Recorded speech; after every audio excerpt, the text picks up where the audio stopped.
Fala, meus amigos, beleza?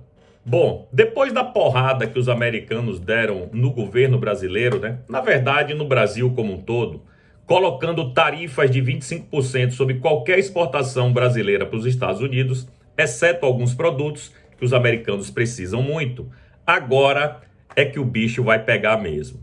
Porque ontem foi a sabatina do possível novo embaixador dos Estados Unidos no Brasil.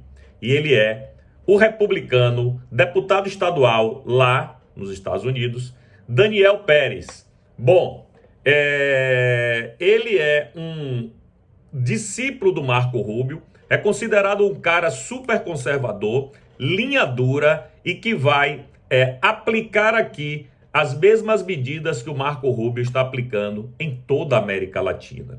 Como vocês sabem, os Estados Unidos não tinha embaixador aqui há anos, né? Praticamente desde que Trump assumiu, porque ele estava provavelmente escolhendo a dedo um dos seus representantes, né? E evidentemente que, claro, que essa escolha passou pelo Marco Rubio, porque, como eu disse, o tal do Daniel Pérez, ele é filhos e netos de cubano, odeia o comunismo, é conservador, é praticamente uma cópia do Marco Rubio que vai ser o nosso embaixador dos Estados Unidos aqui no Brasil, né? Quer dizer, aí no Brasil.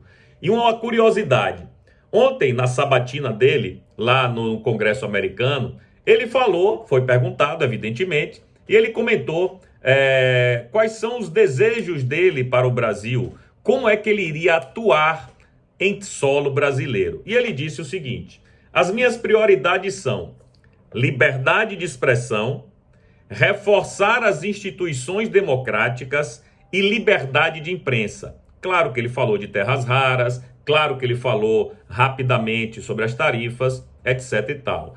Mas só dele falar de liberdade de expressão, reforçar as instituições democráticas e liberdade de imprensa, eu acho que isso aí deve ter soado bastante duro nos ouvidos da ditadura brasileira, né? Não acredito que Alexandre de Moraes tenha gostado de ouvir isso, muito menos o Lula, alguém que fala em liberdade de imprensa e liberdade de expressão.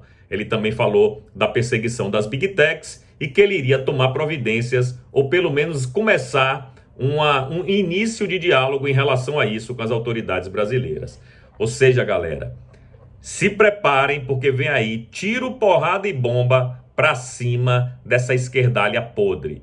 Todo mundo sabe, ninguém é menino aqui, que a prioridade de Donald Trump é sim colocar a América Latina sobre o guarda-chuva americano, como era na década de 60, 70, até início dos anos 80. Depois, os Estados Unidos se preocuparam com outras regiões do planeta e deixaram a China e a Rússia invadir aqui o nosso continente. E o que a gente viu, criação do Foro de São Paulo e a dominação de uma boa parte da América Latina por governo de esquerda.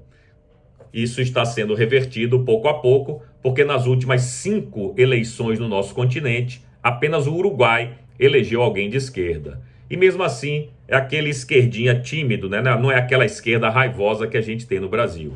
Então, meu querido, é isso. Boas novas para nós democratas e má notícia para o governo e a ditadura brasileira. E você, gostou ou não gostou de saber que esse cara, com essa linha de atuação, vai ser o embaixador dos Estados Unidos no Brasil? E se ainda não se inscreveram nos meus canais, o Didi News e o Didi RP2 no YouTube, por favor, se inscrevam.